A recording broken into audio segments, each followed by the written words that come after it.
న్యాయాధిపతులు 20వ అధ్యాయము 36 నుండి వచనాలు ధ్యానించుకుని యవనస్తుల కొడుకును ముగించుకున్నాం. బెన్యామీనీయులు జరుగుదాన్ని చూచి తమకు అపజయం కలిగినని తెలుసుకున్నారు. ఇశ్రాయేలీయులు తాము గిబియా మీద పెట్టిన మాటుగాండ్రులన్నీ బెన్యామీనీయులకు స్థలం ఇచ్చేవి. కాబట్టి బెన్యామీనీయులు వారికి జరిగింది, వారికి అపజయం కలుగుతూ వచ్చింది. అపజయం ఎందుకు కలుగుతుంది తెలుసా? పాపం వలన పతనం కలుగుతుంది. నీతి హెచ్చిస్తుంది కదా. నీతి ఎప్పుడు కూడా ఏం చేస్తుంది? హెచ్చిస్తుంది. అయితే మనమంతా ఎవరు? పాపులు కదా. పాపులం కదా కదా. ఈయన మంచోడుగా చెడ్డోడుగా రెండు ఉంటాయి కదా. అబద్ధం చెప్తాం, నిజం చెప్తాం. అబద్ధం చెప్తాం, నిజం చెప్తాం కదా. విధేయత చూపిస్తాం, అదే చూపిస్తాం. కోపం ఉంటుంది, ప్రేమ ఉంటుంది. అవునా కదా. అన్నీ రెండు ఉన్నాయా లేదా? ఆదాము అవ్వలు ఏ పండు తిన్నారు? మంచి చెడులా తిన్నారు. మంచి ఉంది ఆ పండులో. అది ఆ స్వభావం వాడి బ్లడ్లోకి వచ్చింది. వారి ద్వారా లోకంలోకి వచ్చిన మనందరికీ ఆ బ్లడ్ ద్వారానే మంచి చెడైన స్వభావం వచ్చేసింది. కాబట్టి దాన్ని బట్టి మనం అపవిత్రులం. ఓకేనా. ఇది ఎప్పటి నుంచి వస్తుంది స్వభావం అంటే? పుట్టినప్పటి నుంచి వచ్చేస్తుంది. ఇంకా దావీదు ఏమంటాడంటే, నా తల్లి నన్ను గర్భంలో ధరించినప్పుడే, నేను గర్భవాసిగా ఉన్నప్పుడే పాపిగా ఉన్నానని చెప్తాను అనమాట. ఓకే. 51వ కీర్తనలో ఉంటుంది. ఆ స్వభావం వచ్చేసింది కాబట్టి పాపం చేస్తాను అనమాట. ఓకే. అది అయితే ఒకవేళ నువ్వు చేసినా చాలా అందరూ చేసిన వాళ్ళే. కొంతమంది నేను నీతిమంతుని అనుకుంటారు. నీతిమంతుడు ఒక్కడు లేడు కదా. ఉన్నారు ఎవరైనా? అయితే అందుకనే యేసుక్రీస్తు ప్రభు లోకానికి రావాల్సి వచ్చింది. వచ్చి మానవాడిని ప్రేమించాడు. ఎవరిని ప్రేమించాడు? పాపులను ప్రేమించాడు. చూడండి, మలాకీ గ్రంథం 1వ అధ్యాయము 2వ వచనం. త్వరగా చదవండి. మలాకీ 2:9. 1:2 త్వరగా. యెహోవా సెలవిచ్చినదేమనగా, నేను మీ యెడల ప్రేమ చూపించి ఉన్నాను. అందరూ ఏశావు యాకోబుకు అన్నకాడా? పెద్దవాడికి బదులు చిన్నవాడిని ప్రేమించాను. ఏశావుకు బదులు యాకోబును ప్రేమించాను. యాకోబు ఎవరు? మోసగాడు, అర్హత లేనివాడు, రెండోవాడు. మొదటివాడికే తండ్రి యొక్క ఆశీర్వాదాలు పొందటానికి, దైవికమైన ఆశీర్వాదాలు పొందటానికి, దేవుని సేవించటానికి ఆధిక్యత కలిగిన వాడు జ్యేష్ఠుడు. ఓకేనా. అందుకని ఇప్పుడు యేసుక్రీస్తు ప్రభు అటు యూదులను లేదు, అన్యజనులను లేదు, పాపుల్ని ప్రేమించాడు. యాకోబు అంటే మనల్ని పాపుల్ని ప్రేమించాడు. ప్రేమించి ధర్మశాస్త్ర ప్రకారము ఆ పాపపు శిక్ష మరణాన్ని తన మీద వేసుకున్నాడు. యేసు ప్రభు పాపరహితుడు. ఎందుకంటే మానవాళి పాపాన్ని పరిహరించాలంటే, మనుషుల్ని నరకం నుంచి రక్షించాలంటే, ప్రజలందరినీ దేవుని సేవించేటట్టుగా చేసుకోవాలి అంటే పవిత్రమైన రక్తం ప్రోక్షింపడాలి. పవిత్రుడైన వ్యక్తి ఆ మానవాడికి వచ్చిన పాపం మరణాన్ని తన మీద వేసుకోవాలి. అందుకనే పాపం మెరిగిన ఆయన మన కొరకు పాపముగా చేయబడ్డాడు. 2 కొరింథీ 5:21. సో మన పాపం అంతా ఆయన మీదకి వెళ్ళింది సెలవులో. కాబట్టి మరణించాడు, రక్తాన్ని కార్చాడు. రక్తము చెందించినదే పాప క్షమాపణ లేదు. కాబట్టి పవిత్ర రక్తం. మరి యేసు ప్రభు ఎందుకు రావాల్సి వచ్చింది? సాక్షాత్ దేవుడు ఎందుకు రావాల్సి వచ్చిందంటే, అటువంటి పవిత్రుడైన వాడు భూమి మీద ఒక్కడు నీతిమంతుడు లేడు. అందరూ కూడా ఎవరండి? ఒకవేళ నేను దేవుడిని చెప్పుకున్నా, లేకపోతే నేను మహానుభావుని చెప్పుకున్నా, మహాత్ముని చెప్పుకున్నా, ఇంకోటి చెప్పుకున్నా, అందరూ అబద్ధికులే. అందరూ ఎవరు? చూడండి, 1 యోహాను 1:9. మొదటి యోహాను 1:9. మన పాపములను మనం ఒప్పుకొని మన పాపములను మనం ఒప్పుకుని ఆయన నమ్మదగిన వాడు నీతిమంతుడును నీతిమంతుడు కనుక ఆయన మన పాపములను క్షమించి సమస్త దుర్నీతిని మనము పవిత్రులను పవిత్రులుగా చేయను. తర్వాత మనము పాపం చేయలేదని చెప్పు పాపము చేయలేదని చెప్పుకుంటే ఆయనను అబద్ధికునిగా చేయవారు దేవుడు అబద్ధి. దేవుడు ఏమని చెప్తున్నాడు? అందరూ పాపులని చెప్తున్నాడు. మనం ఏమంటున్నాం? కాదని. అంటే అలాగంటే ఎవరిని అబద్ధికులుగా? దేవుడు. దేవుడు అబద్ధం ఆట కదా, చెప్పిందంతా కూడా సత్యం. తర్వాత మరియు ఆయన వాక్యం మనలో ఉండదు. ఆయన వాక్యం మనలో ఉండదు కదా. అయితే అందరూ మనకేమంట, మనం దేవుడు పాపులు అని చెప్పాడు కాబట్టి మనం ఏం చేయాలి? చేసుకోవాలి. అవునా కదా? అంటే మన నేచర్ అది కదా. ఎప్పుడు కూడా తప్పులు చేయకుండా ఉంటాం. తలంపుల్లో కూడా చేస్తూ ఉంటాం, మాటల్లో కూడా చేస్తూ ఉంటాం. బీపీ వచ్చినప్పుడు ఏం మాటలు మాట్లాడతాం, కోపం వచ్చినప్పుడు ఏం మాటలు మాట్లాడతాం. ఏమన్నా సాఫ్ట్గా వస్తుందా, మర్యాదగా వస్తుందా? లేదు కదండి. అట్లా. సో ఈ స్వభావం అంతా కూడా వచ్చేసింది కాబట్టి భూమి మీద మానవాళి పాపాన్ని పరిహరించదగిన పవిత్రుడు ఎవరూ లేరు కనుక సాక్షాత్తు దేవాతి దేవుడు భూమి మీదకి రావాల్సి వచ్చింది. ఎందుకు భూమి మీదకి రావాల్సి వచ్చిందంటే పైన ఉన్న దేవుడు ఆత్మస్వరూపి. దానికి ఆయనకి శరీరం లేదు కాబట్టి రక్తం ఉండదు. దాంట్లో ఆత్మలో ఏముండదు? రక్తం ఉండదు. రక్తము చిందించాలంటే, లేకపోతే శరీరంలో మరణించాలంటే భూమి మీదకి రావాలి. అందుకనే వచ్చి పాప శరీరాకారంతో వచ్చి సెలవులో మనందరి కొరకు చనిపోయాడు కదా. రక్తం కాచి చనిపోయాడు. ఎవరు? దేవుడే రక్షకుడిగా వచ్చి మనందరి కొరకు చనిపోయాడు. ఎందుకు రావాల్సి వచ్చింది? భూమి మీద పవిత్రులైన వారు ఎవరు కూడా లేరు. అయితే అపవిత్రులు అందరి కొరకు చనిపోయాడు. ఎంతమంది పవిత్రులు ఉన్నారు? ఎవరు లేరు. అందరూ కూడా ఎవరు? అయితే పాపులను ఒప్పుకోవట్లేదు. చాలా పాపులను ఒప్పుకోవట్లేదు. దేవుడు ఏమని చెప్తున్నాడు? దేవుడు చెప్పింది కరెక్టే కదా. అయితే మనం ఒప్పుకోకపోతే మనం దేవుని అబద్ధకంగా చేస్తున్నాం, మనం మోసపోతున్నాం. మన పాపంలో మనం చనిపోతే చనిపోయిన వెంటనే దేవుడి చేతిలో పడతాం. మనుషులు ఒకేసారి చనిపోవాలి, ఆ తర్వాత తీర్పు జరుగుతుంది. హెబ్రీ 9:27. దేనికి తీర్పు జరుగుతుంది? శరీరంలో ఒకసారి చచ్చిపోతాము, ఆత్మకి తీర్పు. ఆ తీర్పు నిత్యమైన తీర్పు అని బైబిల్లో ఉంది. ఓకే, నిత్యమైన అంటే ఆత్మకి చావు లేదు. శరీరానికి చావు ఉంది కానీ ఆత్మకి చావు లేదు కనుక ఆ ఆత్మ నిత్య నరకంలోనికి వెళ్ళాలి. శిక్ష ఎక్కడ? నరకం.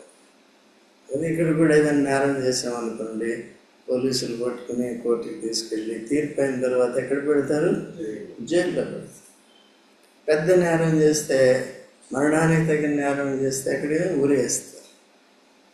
అంతేనే కదా. అట్లాగే ఇక్కడ పాపులందరూ తమ పాపాల్లో చనిపోతే దేవుణ్ణి మనం ఆయన పాపులు అని చెప్తే కాదని మనం చెప్తామంటే తీర్పులోకి వస్తాం, నరకానికి వెళ్తాం. అగ్ని ఆరదు, పొరుగు చావు, ఆత్మ చావు, యుగాలు కాకుండా అటువంటి భయంకరమైన నరకం నుంచి రక్షించి అయోగ్యులమైన పాపులమైన మనల్ని పవిత్రపరచడానికి, యోగ్యతలైన మనల్ని యోగ్యులుగా చేయటానికి యేసుక్రీస్తు ప్రభు. ఎందుకంటే ఆయన వస్తేనే కానీ మానవులు పరిశుద్ధులు కాలేరు కనుక, నరకం నుంచి రక్షింపబడలేరు కనుక రావాల్సి వచ్చింది. ఆయన సమస్త వైభవాన్ని, పరలోకపు మహిమను, దేవదూతలు సమస్తాన్ని విడిచిపెట్టి లోకం వచ్చి మనందరి పాప శిక్ష తను భరించాడు. ఓకేనా?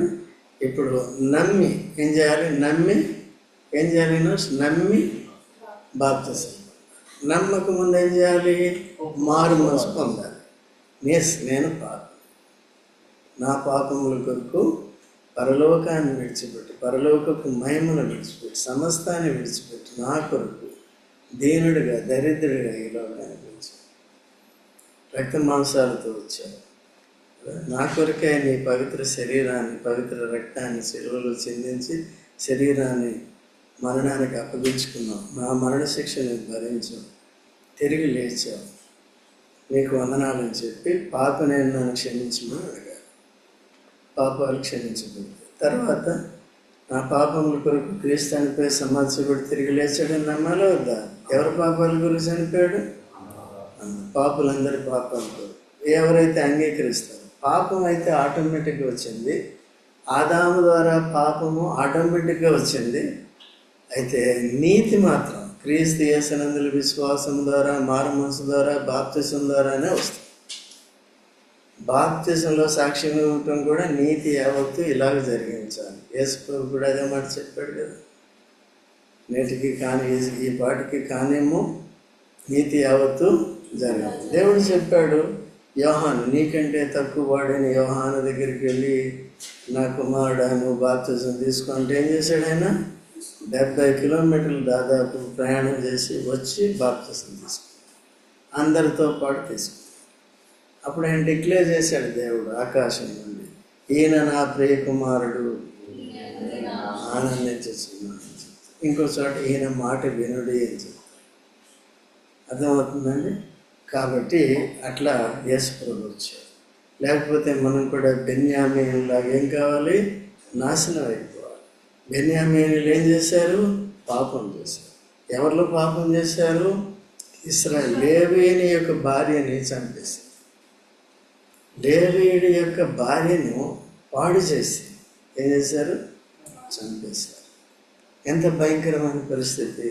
ఆ లేవీయుడు ఆ బాధను భరించలేక, తట్టుకోలేక ముక్కలుగా చేసి 12 గోత్రాలకి పంపించారు. అయితే బెన్యామీనీయులు సమాధాన పడలేదు. సమాధాన పడాలి. తప్పు చేసినప్పుడు ఏం చేయాలి? వీళ్ళు అట్లా చేయలేదు. అవకాశం ఇచ్చారు, చేయలేదు. రాజీకి వెళ్ళారు. అందుకని సమాధాన పడటం నేర్చుకోవాలి. బెన్యామీనీయులకి ఏం లేదు, సమాధానం ఉంటే ఇంత గొడవ వచ్చేది కదా, కాదు కదా. ఇశ్రాయేలు 11 గోత్రాలు ఐక్యపరిచి వారిని చంపేశారు. ఇప్పుడు ఐక్యంగా చంపారు. వీళ్ళు కూడా కొంతమందిని చంపేశారు. యుద్ధం అన్నప్పుడు పరస్పరంగా నష్టం ఉంటుందా లేదా? అట్లా. సో కాబట్టి ఇంతవరకు తీసుకొచ్చింది గొడవ. అందుకనే దేవుని యొక్క సంకల్పం, మనం పాపులు సరే అయినప్పటికీ కూడా దేవుడు పరిష్కారం చేస్తాడు. కాబట్టి ఆ దేవుడు చెప్పిందని తెలుసుకోవాలి. దేవుని మీరంతా కూడా యేసు ప్రభువుని ఎరిగారు. ఎరిగిన తర్వాత ఏం చేయాలి? పాపాలు క్షమించబడ్డాయి. ఇప్పుడు మనం పవిత్రంగా జీవించాలి. అంతేనా? తప్పులు చేయకూడదు. బెన్యామీనీయులు ఏం చేశారు? తప్పులు చేశారు, పాపం చేశారు. కాబట్టి ఏమైంది? సహోదరుల మధ్యలో గొడవ వచ్చింది అన్నమాట. అలా లేకుండా చూసుకోవాలి. ఈవెన్ యాకోబు ఏశావులు కూడా ఏమొచ్చింది? ఇద్దరికి గొడవ వచ్చేస్తుంది. అయితే దేవుడు ఏం చేశాడు? వారిని సమాధానపరిచాడా లేదా? యాకోబుని చంపటానికి వచ్చాడు యేసేపు. ఎందుకు? తాను నష్టపోయాడు. తండ్రి ద్వారా పొందవలసిన ఆశీర్వాదాలన్నీ దొంగతనంగా ఎవరు పొందేశారు? యాకోబు. ఎందుకు పొందాడు? ఎందుకు? రెబెకా తన తల్లి సహకరించింది. నీ తండ్రి నీ అన్నకి చెప్పాడు, నేను విన్నాను, వెళ్ళి వేటాడి కూర వండి తీసుకురా, నేను తిని నిన్ను ఆశీర్వదిస్తానని చెప్పాడు. కాబట్టి దానికంటే ముందుగా నీకు ఒక మేకను తీసుకురా, మంచిగా వంట చేసి మీ డాడీకి ఇష్టమైన రుచికరమైన భోజనం చేసి ఇస్తాను, నువ్వు ఇచ్చేయంట. ఆయన భయపడతాడు. ఎవరు? యాకోబు. ఇప్పుడు ఆయన నాన్నేమో రోమములు కలిగిన వాడు, మేకలా ఉంటాడు. ఏది ముట్టుకుని ఎట్లా ఉంటాయి? మేక వెంట్రుకల్లాగా ఉంటాయి. నేనేమో నున్నటి వాడిని. మోసగాడు ఎట్లా ఉంటారు? నున్నగా ఉంటారు, జారిపోతారు, దొరకరు. అదే నేను నున్నటి వాడిని అంటే తల్లే చెప్తుంది, లేదు ఆ మేక చర్మాన్ని ఏం చేయాలి? నీకు కప్పుతాను, కాబట్టి నువ్వు అన్నలాగే ఉంటావు. వేషం అన్నమాట. సో అట్లా చెప్పి ప్లాన్. ఎందుకు అట్లా ఇచ్చింది? మరి రెబెకా ఏమైనా పక్షపాతం చూపించిందా? రెబెకా ఏశావుని ఎందుకు ప్రేమించలేదు? ఎందుకంటే తన గర్భంలో పిల్లలిద్దరూ కూడా గర్భంలో ఉన్నప్పుడే, ఎవరు రెబెకా గర్భంలో ఉన్నప్పుడే దేవుడు తన సంకల్పాన్ని చెప్పాడు. ఏముంది? పెద్దవాడు చిన్నవానికి దాసుడవుతాడు. నీ గర్భంలో 2 జనపదాలు రాబోతున్నాయి, 2 జనాంగాలు వస్తున్నాయి. పెద్దవాడు ఏమవుతాడంట? చిన్నవాడికి దాసుడు. అది గుర్తుపెట్టు.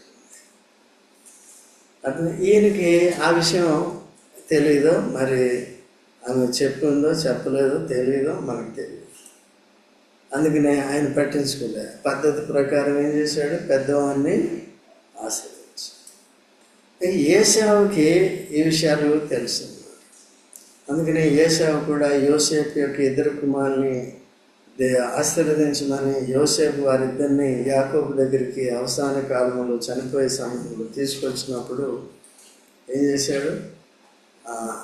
మొదటివాడు మనసే, రెండోవాడు ఎఫ్రాయిం. ఎఫ్రాయిం అంటే అర్థం ఏంటి? ఫలించాడు కొమ్మ. అయితే వీళ్ళని దీవించమంటే యోసేపు కుడి పక్కనే మనసేని పెట్టాడు, ఎడం పక్కనే ఎఫ్రాయిం అని పెట్టాడు. అయితే యాకోబు ఏం చేశాడంటే ఇట్లా మార్చాడు. కుడి చెయ్యి ఎవరి మీదకి వచ్చింది? చిన్న ఎఫ్రాయిం మీదకి వచ్చింది. నా డాడీ ఇది పెద్దవాడు, ఈయన పెద్దవాడు, ఆయన చిన్నవాడు, లేకపోతే ఈయన చిన్నవాడు పెద్దవాడు, ఇట్లా నాకు తెలుసులేదు. కాబట్టి అట్లా దేవుని మనం కూడా ఎడం పక్కన ఉన్నవాళ్ళు చెయ్యి ఎక్కడికి వచ్చేసింది? యేసు ప్రభు మన దగ్గరికి వచ్చాడు. మనం ధన్యులం కదా. మరి ఆ ధన్యతను కాపాడుకోలేదా? కూర్చో, కాళ్ళు అయితే కూర్చో, మామూలు కూర్చుకోవాలి. వినాలి మంచిగా, బాధపడద్దు. అంటే నొప్పులతో బాధపడకుండా ఏం చేయాలి? వాక్యాన్ని సరిగ్గా. అందుకని మనం యోగ్యులమా? అయితే అంతకుముందు పోట్లాడావు. ఇప్పుడు ఎవరితో పోట్లాడాలంటే మనుషులతో కాదు, కానీ సాతానుతో పోరాడాలి. శోధన జయించాలి, లోకాన్ని జయించాలి, పాపాన్ని జయించాలి కదా. ఇప్పుడు చచ్చిపోయేవారిని బ్రతికించాలి, నరకానికి వెళ్ళేవారిని ఏం చేయాలి? మనం సువార్త చెప్పి ప్రభువులోనికి తీసుకురావాలి. వాళ్ళంతా తెలియదు, గుడ్డితనం ఉంది, సాతాను వారు బంధించి పెట్టాడు. అట్లా విడుదల పొందాలి. పొందిన తర్వాత వీళ్ళిద్దరూ ఏం చేస్తున్నారంటే, సహోదరులు ఒకరికి విరోధంగా ఒకరు పాపం చేసిన కారణం చేత వీరిద్దరూ పోట్లాడుకు మాత్రమే కాదు, కానీ వేల కొద్ది చచ్చిపోయారు. ఇప్పుడు మనం చదువుకున్నదంతా చూస్తే బెన్యామీనీయులు ఎంతమంది మిగిలారో తెలుసా? 600 మంది మిగిలారు. చూడండి 46 నుంచి చదవండి.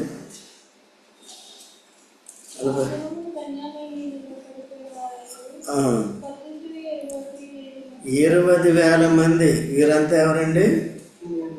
బెన్యామీనీయుల్లో కత్తి దూయేవారు 20,000 మంది పడిపోయారు.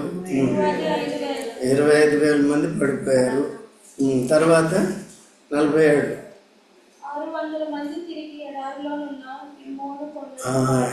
ఎక్కడ ఎంతమంది మిగిలారండి? 600 మంది. వారు కూడా ఎక్కడికి వెళ్ళిపోయారు? ఎడారిలో ఉన్నదానికి పారిపోయారు. సో దేవుడు ఎవరి పక్షంగా ఉంటాడు? పాపం చేసిన వారి పక్షంగా ఉన్నాడు కదా. నోవు దినాల్లో కూడా దేవుడు తన ఉగ్రతను ప్రకటించాడు కదా. ప్రకటించినప్పుడు ఎవరు నమ్మారు? నోవు నమ్మాడు, తన భార్య నమ్మింది, 3 కుమారులు నమ్మారు, కోడళ్ళు కూడా. ఎంతమంది నమ్మారు టోటల్గా? మిగిలిన వారెవరు కూడా నమ్మలేదు, వారు అపహసించారు కదా. ఈరోజు కూడా అట్లాగే జరుగుతుంది కదా. దేవుడు కోపం రాదు, ఏమి రాదని. అట్లా పాపంలోని వారంతా కూడా కొట్టుకుపోతారు, నాశనం అయిపోతారు. అందుకనే చూడండి, లోకాసు వార్త 17వ అధ్యాయం 27వ వచనం చదవండి. లోకాసు వార్త 17:27 త్వరగా చదవండి. నోవహు ఓడలోనికి వెళ్ళిన దినం వరకు ఏం చేశారు జనులు? తెలుసు. ఈ లోకం అంతా ఏం చేస్తుందండి? తినుచు తాసు. ఈ నేటి విశ్వాసులు కూడా అదే పని చేస్తున్నారు. యేసు ప్రభుని నమ్ముకున్నామని, యేసు రక్షణ ఓడలోకి వచ్చామని చెప్తారు, కానీ ఓడలో ఉండేది తక్కువ, బయట ఉండేది ఎక్కువ. మీటింగ్ ఉన్నప్పుడు రారు, వచ్చినా లేటుగా వస్తారు. ఏ పనులు ఎక్కువ మనకి? రోజు వాక్యం చదవరు, రోజు ప్రార్థన చేయరు, రోజు మెసేజ్ పెట్టరు, రెగ్యులర్ ఒక రోజు పెడితే ఇంకో రోజు పెట్టరు. ఎట్లా అండి? వాళ్ళు ఎలా ఉన్నారు? వాళ్ళు they had equal obedience to God, equal faith. They participated in the work of God equally for their own salvation. వాళ్ళ రక్షణ కొరకు వారు ఓడని నిర్మించుకోవాల్సి వచ్చింది. ఈనాడు మనం ఇతరుల రక్షణ కొరకు మనం బ్రతకాలి. కొంత సమయం ఏం చేయాలి? అందుకని వెళ్ళకపోతే అంకుల్ అడుగుతాడు నా బాధ్యత. అయితే అట్లా లేకుండా స్వచ్ఛందంగా వచ్చేయాలి. దేవుని సేవ ఎట్లా చేయాలి? అప్పుడే మీకు బహుమానం వస్తుంది. లేదు అంకుల్ అడుగుతాడని వస్తే అంకులే మెచ్చుకుంటాడు అంటే అయిపోయింది. నేను లాంటి వాళ్ళు మెచ్చుకోరు కదా. లేటుగా వస్తే లేటుగా వచ్చారని చెప్తారు. అదే క్రెడిట్ అనేది మంచిగా లేటుగా వచ్చా మంచిదే, పర్వాలేదని మెచ్చుకునేది మార్కులు తగ్గిపోతూ ఉంటాయి. ఓకే, ఎందుకు ఎట్లా అనాలి? అపోస్తలుడు పౌలు ఏమంటాడు చూడండి, గలతీయులకు రాసిన పత్రిక 1:10. గలతీయులకు రాసిన పత్రిక 1:10. చూస్తున్నానా? దేవుని దయను సంపాదించుకొని చూస్తున్నానా?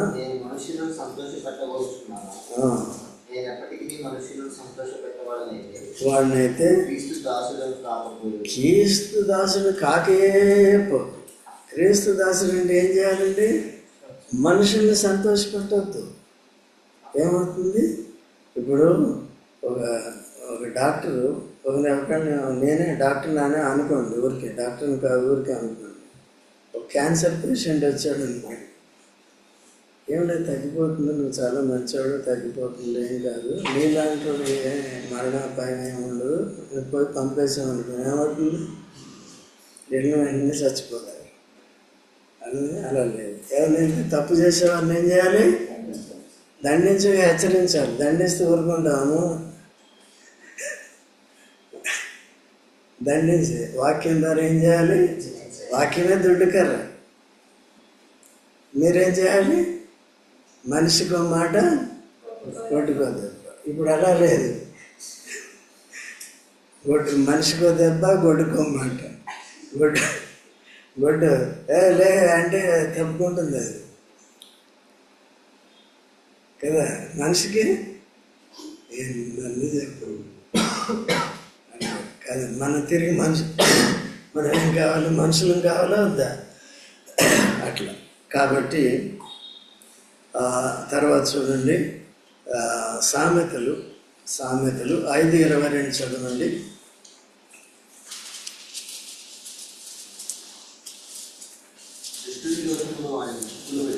అయ్యా, దుష్టుని దోషములు వానిని చిక్కుల పెట్టును, పాప పాశముల వల్ల ఏం చేస్తారు? దుష్టుడు అంటే పాపాలు చేసేవాడు, దేవుని మాటని లెక్క చేయనివాడు, దేవుని హెచ్చరికని లెక్క చేయనివాడు, దేవుడు దుష్టుడిని కూడా రక్షించటానికి చేసిన ఏర్పాటుని తిరస్కరించేవాడు. ఎందుకంటే దుష్టులు ఎవరైనా ఉంటారా? అందరూ దుష్టులే. దేవుడు అందరూ నీతిమంతులు అవ్వడానికి యేసుక్రీస్తు ప్రభు ఆ దుష్టత్వం అంతా తన మీద వేసుకున్నాడు. యేసు ప్రభు యొక్క స్వభావం మనకు రావాలి. యేసు ప్రభు యొక్క నీతి పరిశుద్ధతలు మనకు ఉండాలి. యేసు ప్రభు వంటి విధేయత మనకు ఉండాలి. మన ప్రయారిటీ స్పిరిచువల్ లైఫ్కి ఉండాలి. ఎంతనే చెప్పుకో, ప్రతి వారం వింటాం మళ్ళీ మా పాట. దుష్టిని వాని పాపం ఏం చేస్తుందంట? చిక్కులు పెడుతుంది. ఇప్పుడు వీళ్ళ పాపం ఏమైంది? ఎవరు పాపం? వాళ్ళు ఇంకా ఎంత విర్రవీగారంటే మా లాంటి యుద్ధ యోధులు ఆ 11 గోత్రాల్లో ఎవరు మేము వడిసలు విసిరామని చచ్చిపోతారు. అయితే దేవుడు వారికి విరోధం. వారి పాపాన్ని ఏం చేయాలి? వాళ్ళు ఒప్పుకోవాలి, సమాధానం. అదే సమయంలో మిగిలిన 11 గోత్రాలు కూడా వీళ్ళకి తీర్పు తీరుస్తున్నారు, కానీ వాటిలో కూడా పొరపాటనే ఉంది. ఆ రోజుల్లో ఎవరు లేరు, ఇశ్రాయేలుకి రాజు లేడు కనుక ఎవరి ఇష్టానుసారంగా వాళ్ళు, అది కూడా సరే. ఇప్పుడు దాకా ఒకసారి దేవుని గుడికి వెళ్ళిపోయి ప్రభువా వాళ్ళ మీదకి యుద్ధానికి వెళ్ళాలా వద్దని అడుగుతున్నారు. ఎవరు? ముందు ఏం చేయాలి? ఇప్పటివరకు మా ఇష్టానుసారం తిరిగాం, ఇప్పుడు ఈ సమస్య వచ్చింది, ఇప్పుడు నువ్వు మాకు సాయం చేయాలి, సమాధానం ఇవ్వాలి, వెళ్ళాలా వద్దా జవాబు ఇయ్యి. దేవుడు వెళ్ళమన్నాడు అనుకో, ఏమవుతుంది? తోడుగా ఉంటాడు, విజయం వస్తుంది. అట్లా 3 సార్లు అపజయం ఇచ్చి వాడికి బుద్ధి నేర్పించి పశ్చాత్తాపడిన తర్వాత ఇప్పుడు వారికి ఏమి ఇచ్చాడు అంటే, ఇప్పుడు ఎంతమంది దుష్టుల్ని దేవుడు డీల్ చేశాడు? 2. 11 గోత్రాలు ఇశ్రాయేలు, ఒంటరి అయిన బెన్యామీను. అసలు పాపం ఎవరిలో జరిగింది? బెన్యామీనులో జరిగింది, వీళ్ళలో కూడా. సో కాబట్టి అలాగిన మనం ఏం చేయాలంటే, మన దోషాలు ఎప్పుడు కూడా, మన అవిధేయత ఎప్పుడు కూడా దేవుని వాక్యాన్ని నమ్మకుండా పెడచెవిని పెట్టాము, అది దోషం అవుతుంది. ఏం చేస్తుంది? సమయం వచ్చినప్పుడు పట్టుకుంటుంది, చిక్కులు పెడుతుంది. అలాంటి చిక్కుల్లో ఇరుక్కోకుండా జాగ్రత్తగా ఎప్పటికప్పుడు సరి చేసుకుని దేవుని సేవ చేద్దాం, దేవుని వాక్యాన్ని విందాం. పర్ఫెక్ట్ ఎగ్జాంపుల్ అంటే నోవా, వారి కుటుంబం అంతా ఇక్కడ ఎట్లా ఉన్నారు? వాటిలో ఉన్నారు. దేవర్ క్లోజ్డ్ ఇన్ ద ఆర్క్ కదా, ship. They cannot come out కదా. ఇక మనకి స్వేచ్ఛ ఉంది. అయితే మనం స్వచ్ఛందంగా, డెలిబరేట్గా మనం దేవునికి విధేయత చూపించేది. పరలోకానికి వెళ్ళిన తర్వాత you don't see on this. ఈ లోకం అనేది మనకి నరకం అనేది కూడా కలుగుతుంది. దాని కొరకు మనం సిద్ధపడాలి. అంతేనా జాయ్? ప్రార్థన చేసుకో.